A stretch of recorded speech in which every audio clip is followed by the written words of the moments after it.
구약의 호세아서는 하나님의 은혜를 잊어버리고 타락해버린 이스라엘 백성들을 대상으로 기록한 책입니다. 그럼에도 불구하고 그 내용을 보면 징계보다는 자기 백성을 향한 하나님의 그 사랑이 어떠한지를 아주 절절하게 잘 나타내주고 있습니다.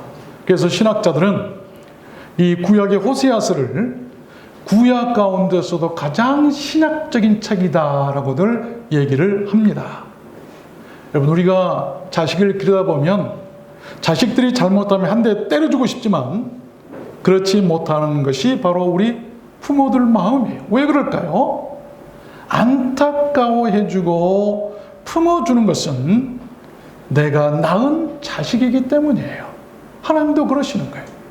내가 택해서 불러준 자식들, 불러놓은 자녀들, 저들이 잘못됐다고 내가 어떻게 저들을 멸할 수 있겠는가?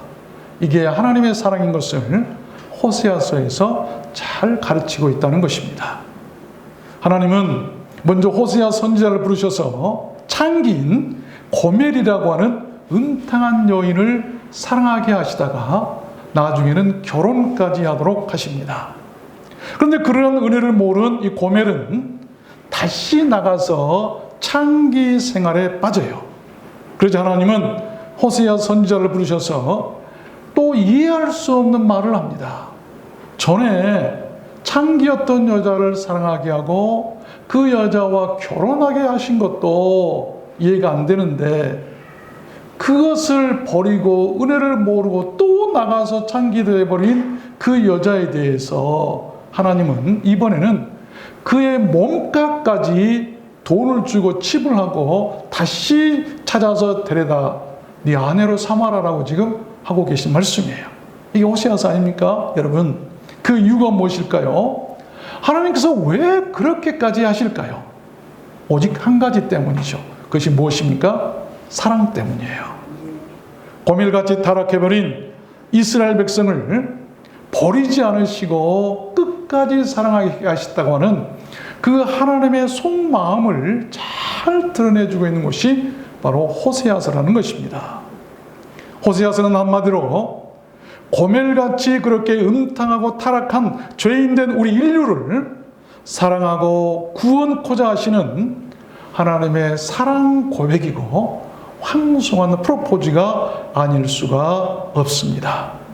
그 내용이 오늘 본문 4절에 잘 나타나 있죠. 내가 저희의 패역을 고치고 인륜에 어긋난 그런 불순함, 이 패역 아닙니까? 사람 노릇 따지 못하는 그런 것을 고쳐서 내가 저희를 즐거이 사랑하겠다, 즐겁게 사랑하겠다. 나의 진노를 다 버리고 나의 진노가 다 떠나갔으니 내가 저희를 즐거이 사랑하겠다. 그러시면서 그 사랑하시는 방법까지 오늘 본문에 이루고 계시죠. 그 사랑하는 방법이 본문 5절에 나타나 있는데 내가 이스라엘에게 이슬과 같으리니 dewy love, 이슬 같은 사랑, 이슬 맺힌 사랑을 하시겠다는 것입니다. 이슬은 순수하고 순결하고 천진난만한 어린아이들이나 청년을 비유할 때 이 이슬을 얘기하죠. 하나님은 맑고 상쾌한 그런 이슬에 젖은 은혜의 초원에서 순진하고 순수한 어린아이와 청년들과 같이 우리와 그 이슬처럼 순수한 사랑을 하고 싶으시다는 거예요. 그러시면서 놀라운 약속까지 하죠. 축복의 약속인데 내가 이스라엘에게 이슬과 같으리니 저가 백합화 같이 피겠고 레바논 백향목 같이 뿌리가 박힐 것이라 그 가지는 퍼지며 그 아름다움은 감람나무와 같고 그 향기는 레바논 백향목 같으리니 포도나무같이 꽃이 필 것이며 그 향기는 레바논 포도주같이 되리라. 이슬 같은 사랑에 놀라운 결말이 아닐 수 없어요. 모든 일에는 결말이 있어요. 사랑에도 결말이 있습니다. 잘못된 사랑은 결말이 좋지 못할 것이지만 우리 주님과의 그 이슬과 같은 사랑, 결말이 이렇게 풍요롭고 아름다운 것을 볼 수가 있어요. 그래서 저는 오늘 말씀을 받들어서 하나님의 그 이슬 같은 사랑이 우리에게 어떻게 임하는가, 그 방법을 여러분들에게 증거해 드리려고 하는 것입니다. 방법을 알아야 되지 않겠어요? 이슬에는 몇 가지 특징이 있죠. 오늘 말씀으로 우리는 모두 하나님의 이슬 같은 사랑의 그 방법을 알아서 그 사랑을 듬뿍 받고, 그래서 백합화처럼 행복하게 피고 향기나는 하나님의 자녀들이 되었으면 좋겠습니다. 믿으십시오. 하나님은 사랑이십니다. 믿습니까?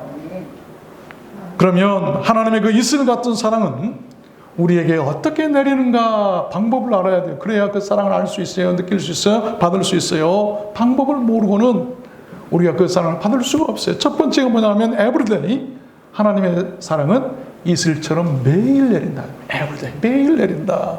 출애굽기 16장 13절 보면 이슬이란 말이 나오죠.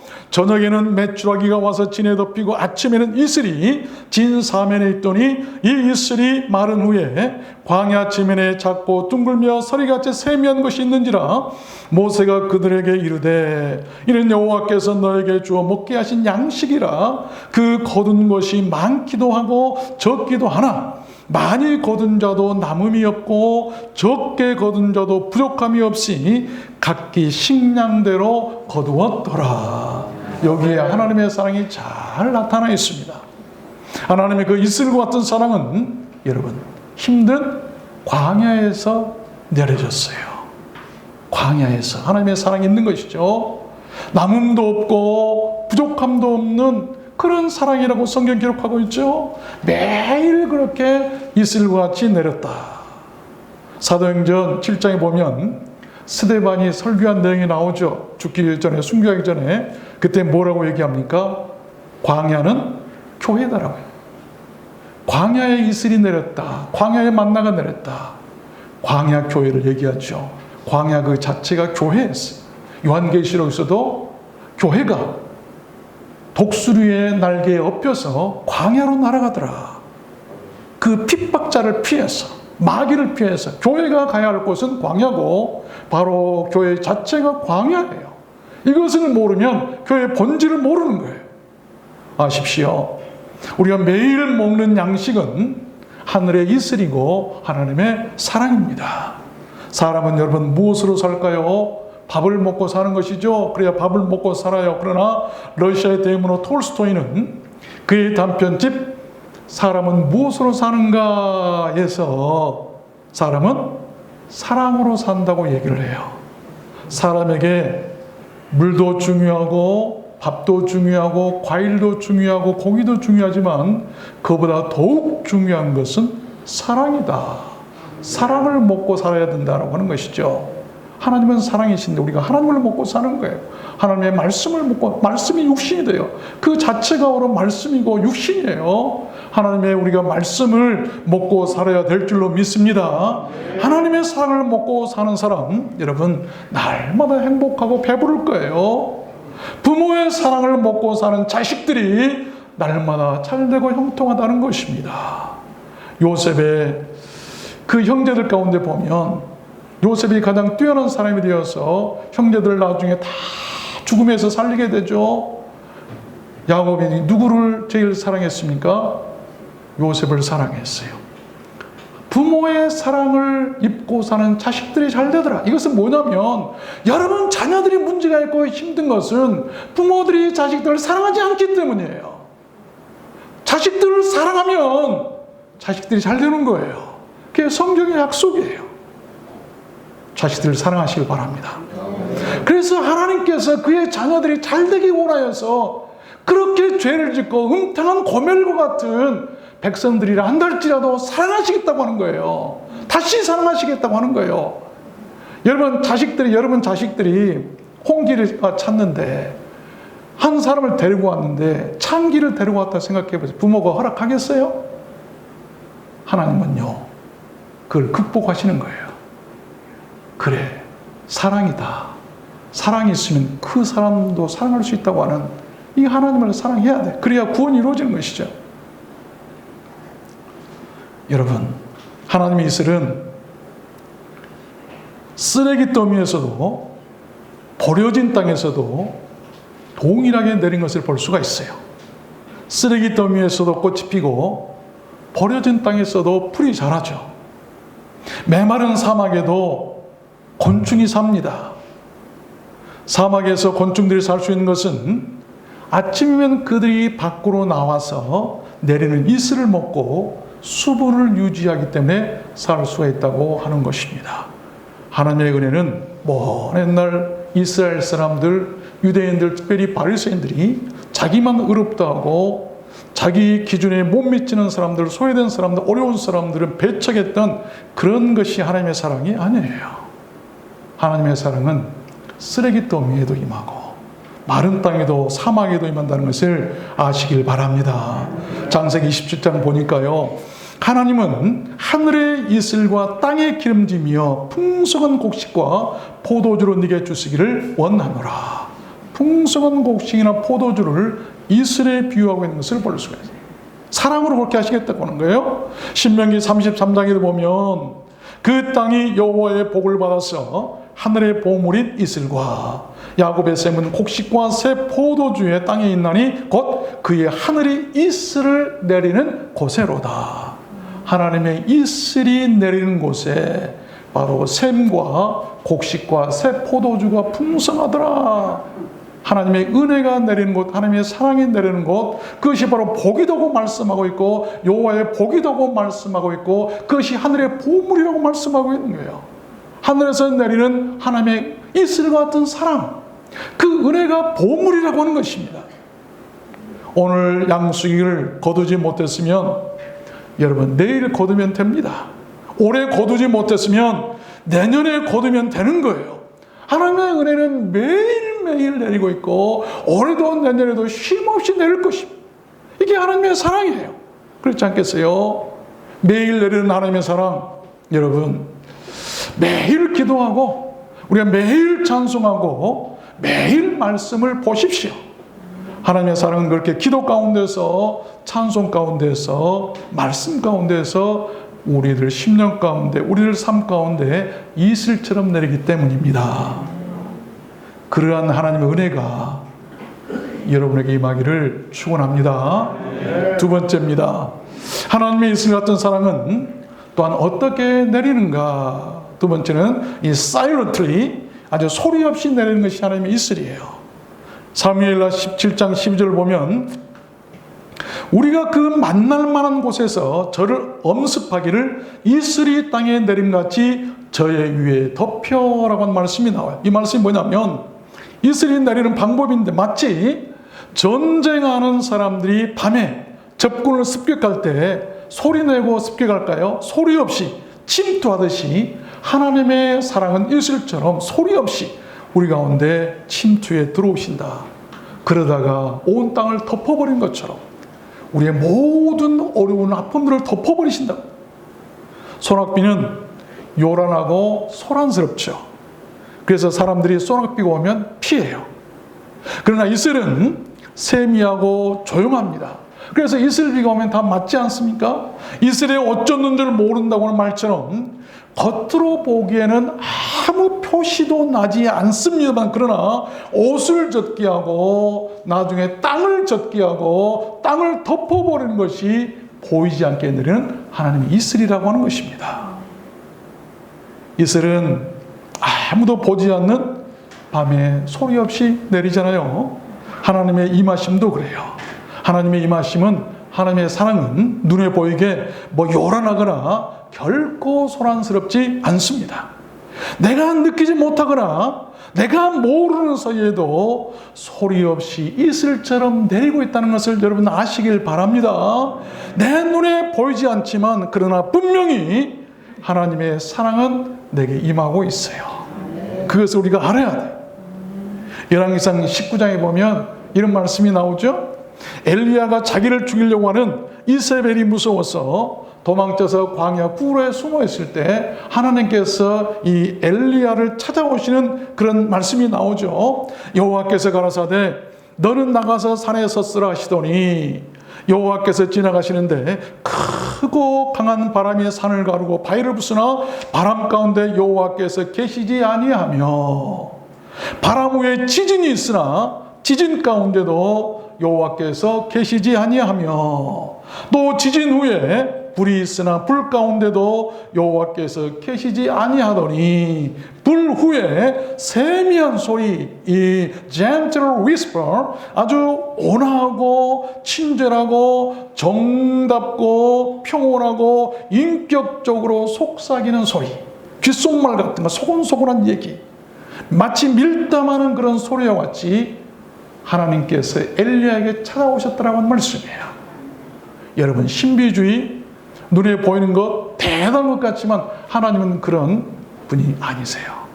우리를 사랑하실 때 이슬과 같이 귀에 대고 소곤소곤하듯이 불같이 임하는 것도 아니고 크고 강한 바람처럼 임하는 것도 아니고 지진처럼 임하는 것도 아니고요. 하나님의 사랑은 그렇게 이슬과 같이 우리에게 내리시겠다, 세미하게 내리신다고 하는 거예요. 그걸 알아야 돼. 그걸 모르니까 그 음성을 못 듣는 거예요. 빈수레가 요란하다는 말이 있죠. 신앙생활을 막 요란스럽게 한 사람이 있는데 빈수레 아무것도 없어요. 하나님의 사랑은 결코 그렇지 않습니다. 온화하고 인격적이죠. 그 사랑을 받으려면 우리도 그렇게 인격적이어야 한다는 것이죠. 교회나 세상에 나가도 친구들도 보면 아주 큰 소리 치고 요란하고 소란스러움 알고 보면 껍데기들이 아무것도 알맹이가 없어요. 빈수레처럼 요란한 곳에는 하나님의 사랑도 은혜도 내리지 않습니다. 느낄 수 없어요. 교회도 그런 것이죠. 요란스러운 교회들, 여러분, 그거 별로 그렇게 우리가 믿을 수가 없어요. 세 번째입니다. 하나님의 이슬 같은 사랑은 또한 어떻게 우리에게 내리는가? 세 번째는 weakly, 아주 약하게 내린다는 거예요. 약하게. 신명기 32장 1절 보니까 나의 교훈은 내리는 비요, 나의 말은 맺히는 이슬이요, 연한 풀 위에 가는 비요, 채소 위에 담비로다. 그런 것이죠. 이슬의 또 다른 특징 하나는 그렇게 약하게 내린다는 것입니다. 그러나 약하게 내리는 그 이슬이 오늘 성경은 곡식을 살리고 채소를 살리고 연한 풀들을 살린다고 말씀하고 있어요. 만약에 연한 채소나 풀들 위에 강한 소나기비가 쏟아진다면 어떻게 될까? 식물들은 오히려 상처를 입거나 다 망가진 것을 우리는 볼 수 있어요. 주님께서 이 땅에 오실 때도 그러셨습니다. 이사야 53장에 보면 그는 주 앞에서 자라나기를 연한 순 같고 마른 땅에서 나온 줄기 같아서 고운 모양도 없고 풍채도 없은즉 우리의 보기에 흠모할 만한 것이 없도다. 왜 이렇게 약한 모습으로 오셨을까요? 우리 인간들이 약하기 때문이에요. 같은 동질성을 갖기 위해서 그런 모습을 같이 오는, 이게 사랑이라고 하는 거예요. 어떤 학교의 학생이 암이 걸려서 치료를 받다가 그 소녀, 어린 학생이, 예쁜 아이가 머리가 다 빠졌어요. 아이들이 놀려대기 시작합니다. 그때 그 옆에 앉아있던 친구가 그 다음 날 머리를 빡빡 깎고 왔어요. 아이들이 왜 그러냐고 그랬더니 내 친구가 머리가 없는데 나만 있는 것이 너무나 미안해서 같이 깎고 왔다. 이게 사랑이라고 하는 것이죠. 연약한 죄인된 우리의 모습. 그래서 예수님께서 죄인된 모습으로 우리와 똑같은 모양으로 우리가 받아야 할 십자가형 그대로 우리에게 보이시면서 죽으셨던 것 아니겠습니까? 이게 사랑이라고 하는 것입니다. 요나서에서 보면 여호와께서 박능쿨을 준비하사 요나 위에 가려우게 하셨으니 이는 그 머리를 위하여 그늘을 지게 하여 그 괴로움을 면케하리 하심이었더라. 요나가 박능쿨을 인하여 심히 기뻐했더니 그 힘들어하는 요나에게 연약한 박능쿨 하나라도 보내셔서 기쁨을 주시는 것이 하나님이시다. 우리는 그 박능쿨을 무시해서는 안 돼요. 약하게 내리는 이슬과 같은 하나님의 은혜나 사랑을 무시해서는 결코 큰 것만 바라니까 그 사랑을 놓치는 거예요.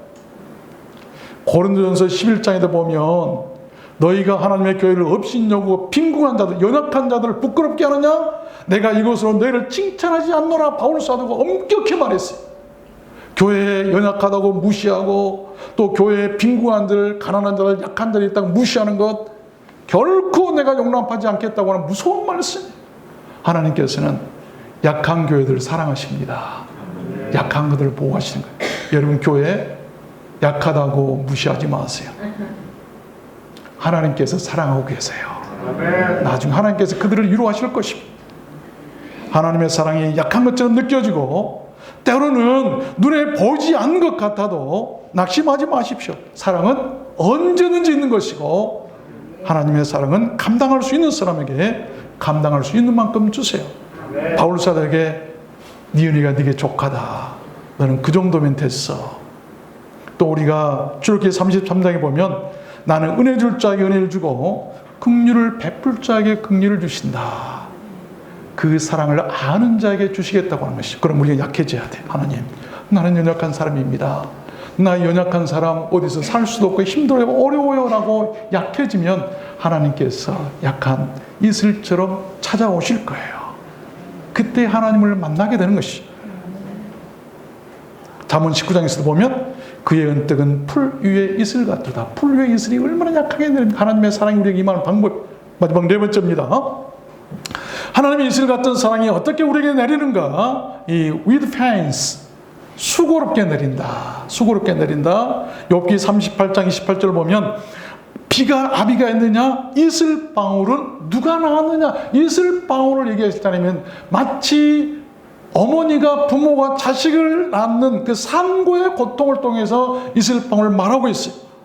하나님께서 욥을 깨우치실 때 하신 말씀인데 욥아, 너 나에게 원망하지만 네가 한 것이 무엇이 있느냐? 이슬방울 하나라도 네가 만들 수 있느냐? 라고 하는 그런 깨우침이에요. 실제로 하나님께서 이 땅을 구원하시려고 그 아들을 보내실 때도 여유롭게 웃으면서 장난치면서 보내셨을까요? 아니에요. 시편 2편을 보면 내가 영을 전하노라 여호와께서 내게 이르시되 너는 내 아들이라 오늘날 내가 너를 낳았도다. 마치 아들 예수 그리스도를 이 땅에 보내실 때 산구하는 그런 아픔이 있지 않겠어요? 자기 자식이 죽으러 가는데 즐거워하면서 보낼 자식이 있겠습니까? 그 아픔이, 그 사랑이 산고와 같다. 이 어머니가 아이를 낳는 고통과 같다라고 하는 그 말씀이 한마디로 사랑은 수고라고 하는 것입니다. 하나님의 사랑은 수고로운 사랑이에요. 말씀을 맺겠습니다. 우리는 하나님의 그 큰 사랑을 값없이 받았어요. 호세아 선지자는 글을 마치면서 이렇게 결론을 맺죠. 9절을 보면 누가 지혜가 있어 이런 일을 깨달으며 누가 총명이 있어 이런 일을 알겠느냐. 여러분 아시길 바랍니다. 하나님의 이슬 같은 사랑을 아는 사람이 그러한 사랑을 받을 수 있다는 것입니다. 이사야 26장에 보면 주의 이슬은 빛나는 이슬이니 땅이 죽은 자를 내어 놓으리라. 이슬은 빛나는 이슬, 죽은 자를 땅에 구원할 수 있는 하나님의 사랑과 은혜를 얘기하고 있어요.